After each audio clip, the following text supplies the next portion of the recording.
Change is sweeping through China's factories, where workers' demands are growing as they realize their value to employers and the Chinese economy. Unrest, suicides and strikes have forced some companies to increase workers' wages and benefits.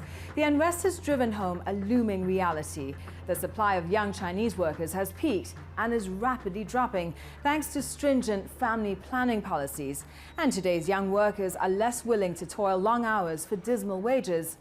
I'm Shakuntala Santharan. On this edition of 101 East, we look at the changing face of China's labour force. Here's more from Steve Nettleton.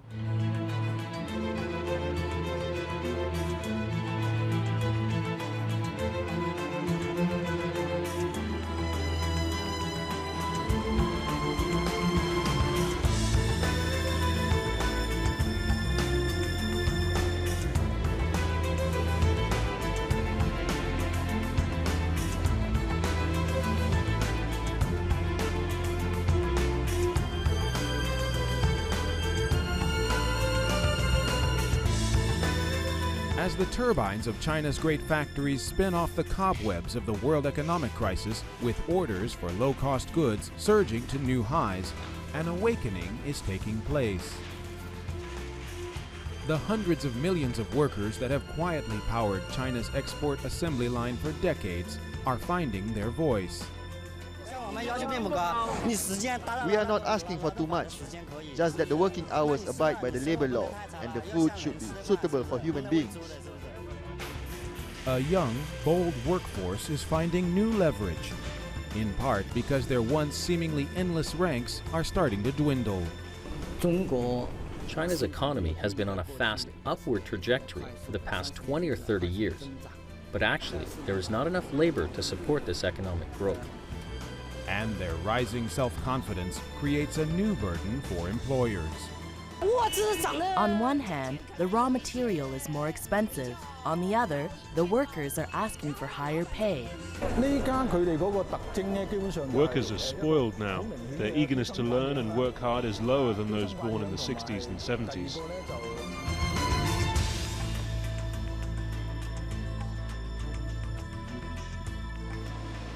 For generations, Chinese workers have endured low wages and tough conditions, as long as they could provide for their families. But now, emboldened by new labor laws and a strong economy, more workers are taking a stand to demand higher salaries and better benefits.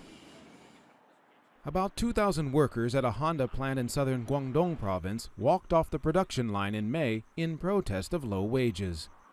The stoppage ended after management agreed to a pay raise, but it inspired strikes in dozens of other factories across China.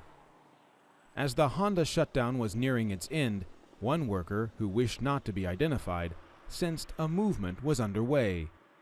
Strikes are happening in other places as well. It is nationwide. All the workers are paying great attention to the development of the strike here. The strike has become an example.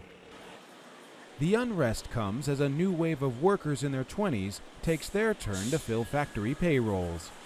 They are the first generation born under China's strict family planning policies that sought to limit most parents to having only one child. The policy significantly reduced birth rates, especially in rural areas, the source from which the bulk of China's floating labor population comes. Labor-intensive industries still make up the majority of China's economy, so economic prosperity is based on labor. The rapid increase in exports means the market needs even more workers, but since 2004, the supply of labor, especially cheap labor from rural areas, has been going down. Liu Kaiming is the director of a labor advocacy organization in Shenzhen, which monitors working conditions and seeks to improve workers' rights. China is now facing a dilemma. On one hand, many college graduates cannot secure a job because there are not enough high-level positions for them. On the other, labor-intensive industries are short of labor. At job fairs like this one in Guangzhou, openings far outnumber applicants. Where 2 years ago, crowds of unemployed workers scrambled for any position, job candidates now have the luxury of choice.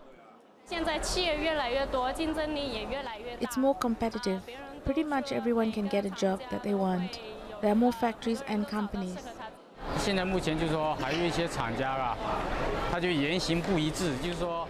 There are many opportunities to get a job, but there is a lot of inconsistency between what is promised and what many companies or factories do. Like these companies that come to this job market today, what they say is fairly attractive, but once you get into the factory, things are not the same as what they claim to offer. Recruiters here are finding they must compete not only with local factories, but with new industrial zones elsewhere in China that are drawing away a shrinking labor pool. In the old days, you didn't need to come to a job market to recruit. We hardly ever participated at job fairs like this because there were many workers coming down to the south. They even came to our doors. As soon as we posted a job notice, loads of people lined up for it. Now, many managers take their notices to the streets, advertising vacancies in industrial neighborhoods populated by migrant workers. While workers here have an abundance of prospective employers, trust and goodwill are in short supply. A rift is growing between companies and an increasingly assertive workforce. Workers say that while wages have risen, they are not keeping pace with China's expanding economy. Factories accustomed to cheap labor are reluctant to significantly increase wages and benefits. Although now I get paid better, the living cost is higher too, so it doesn't make a big difference. To be honest, the salary is even lower if you take the increased living expenses into consideration. Workers quit because they can hardly make any money. Some bosses have to hire 10 workers one day and find another 10 the day immediately after, since the first 10 workers ran away when they found out their boss doesn't pay them on time. We should demand our legal rights. Everyone has his or her value. If you hire people to work for you, you should pay them according to the value they have contributed. It's not that all the bosses in China are not trustworthy. Actually, it is the workers who make the boss vulnerable. If they don't work well, the boss goes bankrupt and cannot pay the salaries. So then the workers will feel angry with these bosses. Both sides have contributed to the issue. For many factory managers, the squeeze also comes from retailers and consumers half a world away. Jamal Nasser of Britain runs a clothing export business in Guangzhou. He must strike a balance between rising worker expectations and his clients in Europe, who are unlikely to pay more to cover growing labor costs. So when they purchase a garment from the third world or China or India, they're expecting to get so low bottom price. And when the machinists or when the staff, they start asking for more money, now I can't get more money out of my customers to be able to give to my workers. So it's quite a big battle and does affect quite a lot, because there is even some cases really I broke even. I didn't even make a single penny.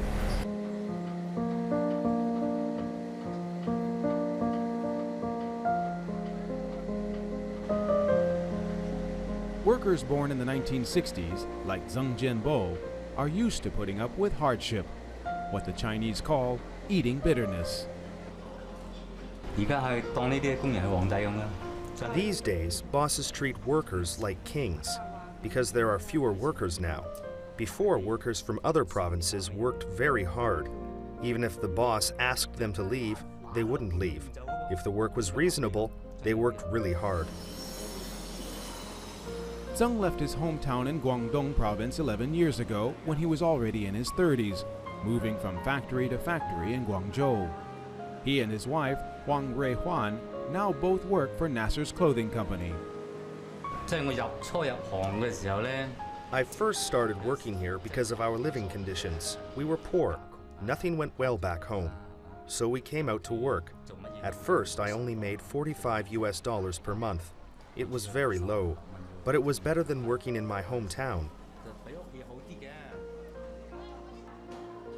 Salaries have risen, but so have costs. The couple just makes enough to pay for their son's tuition fees, rent, and living expenses. They plan to keep working only a few more years until their son is old enough to support himself.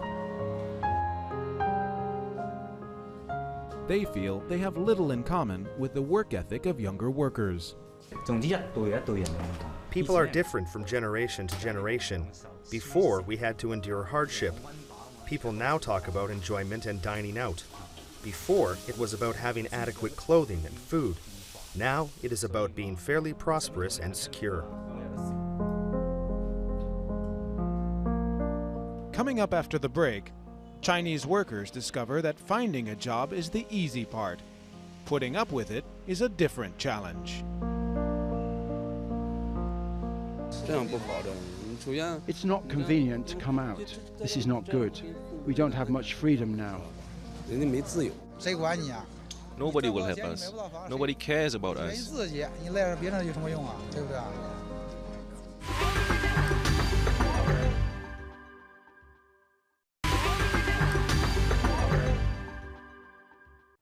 Welcome back to 101 East. This week we're looking at the changes sweeping across China's labour force, where workers are demanding more from their employers. Here's more from Steve Nettleton.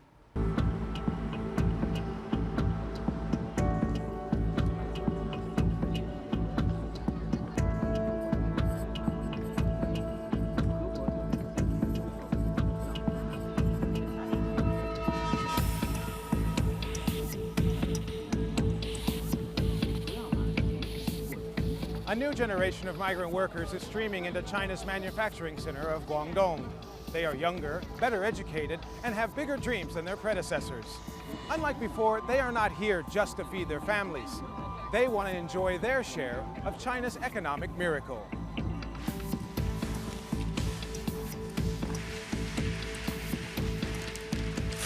Nearly 250 million migrant laborers have formed the backbone of China's development machine. But while jobs are plentiful, workers still face many difficulties. Lengthy separation from family, cramped living conditions, and policies that make many feel excluded from the urban community they've adopted.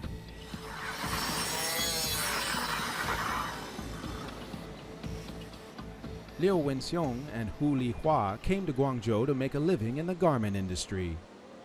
They met on the job and were married 4 years ago. Finding profitable work has not been a problem. In the past, it was the bosses that were looking for tailors. They went to our hometowns to find workers, recommended by some relatives and friends. Now for all the factories, it is hard for them to recruit tailors like us. We now can choose the factory. Every clothes factory needs the tailors, and if they don't provide a good salary, we just leave. But for all its economic opportunity, Guangzhou has never felt much like a home.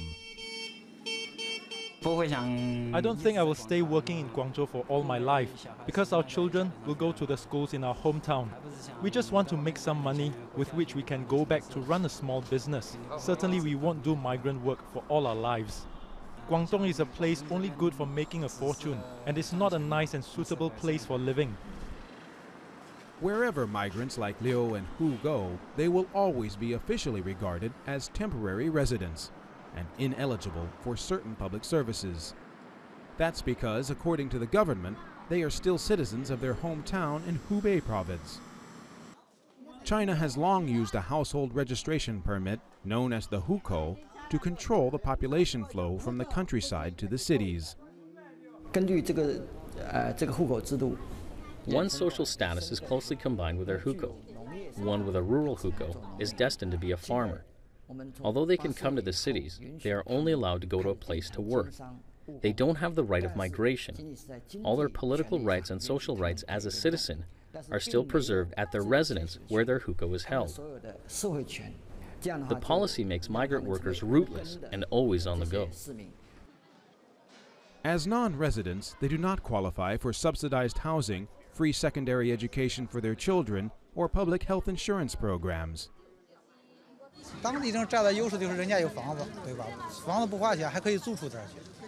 Locals have advantages because they have houses and some of them have more than one, so they can live on rent and not do any work.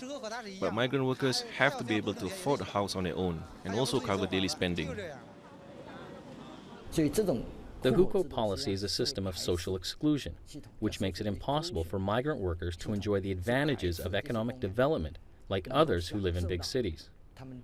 Although more people have realized the disadvantage of this policy, the country has not abolished it because, to a great extent, it helps ensure China's edge of abundant, cheap labor. In some parts of China, the Hukou system is going through a change. The Yangtze River metropolis of Chongqing is offering to grant millions of workers from the countryside a city Hukou. Chongqing is more than a single city. It is a mountainous chunk of central China the size of Austria, populated by more than 33 million people, 20 million of them farmers. According to the new policy, farmers who live in the urban center for 5 years or in rural areas for 3 can apply for a city Hukou. But many rural residents are skeptical of the plan, as they must sell the rights to their farmland to take up the offer. They say it's unclear how much they would receive and how they'd then make a living in the city. Ms. Zhang works as a waitress at a small restaurant in downtown Chongqing. She comes from a village outside the urban center. She is reluctant to apply for a city Hukou for fear it would mean losing her rural home. Housing and living costs in the city will be our burden. Residence is a primary problem because the housing price in Chongqing is really high and most of us can't afford it. But if the living fee and housing problem can be solved, most of us would like to transfer our Hukou to the city. After all, the city has convenient facilities and more chances to make money. Travel agent Zhang Qian commutes 2 hours every day to downtown Chongqing from her home in the mountains across the river. She has worked in factories in Guangdong and eastern Jiangsu province, but now prefers to stay in her hometown. Her parents have switched to an urban Hukou, but she is in no rush to change hers. I feel for the government, the policy of changing the rural resident status to urban resident status is a good way for the old people who have lost work. Since in the rural areas, if they don't work, they need to rely on their children for life expenses. As for young people like us, we would like to work in factories or companies. The employers will pay their part of our social welfare and pensions. So for us, there are few differences. Swelling populations of floating workers have led other major cities to try new tactics in managing the flow. In Beijing, where more than 7 million of the city's 19 million residents are migrant laborers, walls are rising around some low-income neighborhoods. An ID card is now required to enter Dashengzhuang, a community mostly inhabited by migrant workers in the capital's southern suburbs. Gates bar the entrance, while security guards and surveillance cameras keep watch on comings and goings. Authorities say the measures are needed to protect the neighborhood from rising crime, a sentiment shared by some locals. I think it's good for our security. It's not safe to allow strangers to get in. I prefer living under control. For others, though, the extra security seems like another way to keep migrants isolated and marginalized. It's not convenient to come out. This is not good. We don't have much freedom now. For example, I cannot easily get out to buy some food if I'm hungry at night. Most villagers are migrant workers. They might not get used to this management system at the beginning, but I think eventually they will get used to it. Adapting to hardship has proven a defining trait of China's manufacturing workers, who still toil away for an average of only 80 US cents an hour. They are driven to endure out of necessity.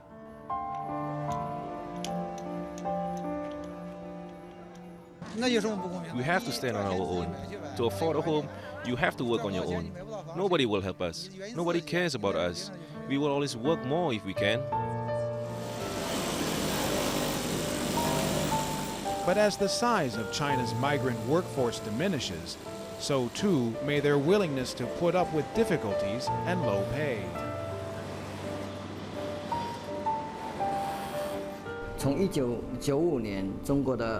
There were 19,000 cases of labor conflicts in 1995, while in 2009, the number topped 800,000. It increased quite fast, I believe there will be more new generation workers who support the establishment of a workers' union, which can really speak for their interests. This may even influence the country's political structure in the future.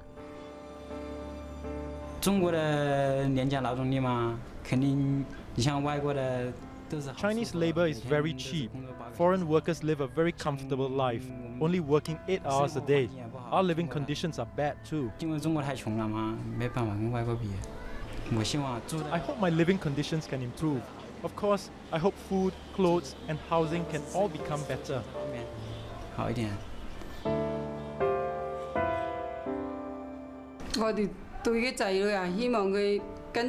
I hope my kids don't have to suffer like us.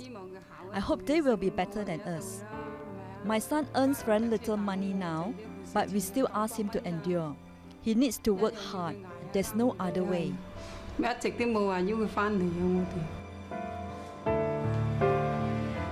But today's new generation of workers will be demanding more for their hard labor, knowing they are the driving force behind China's export economy.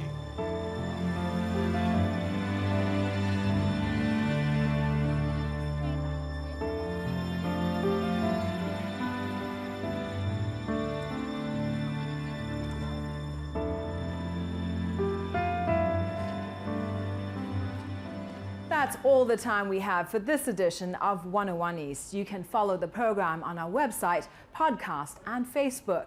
From all the 101 East team, thanks for watching.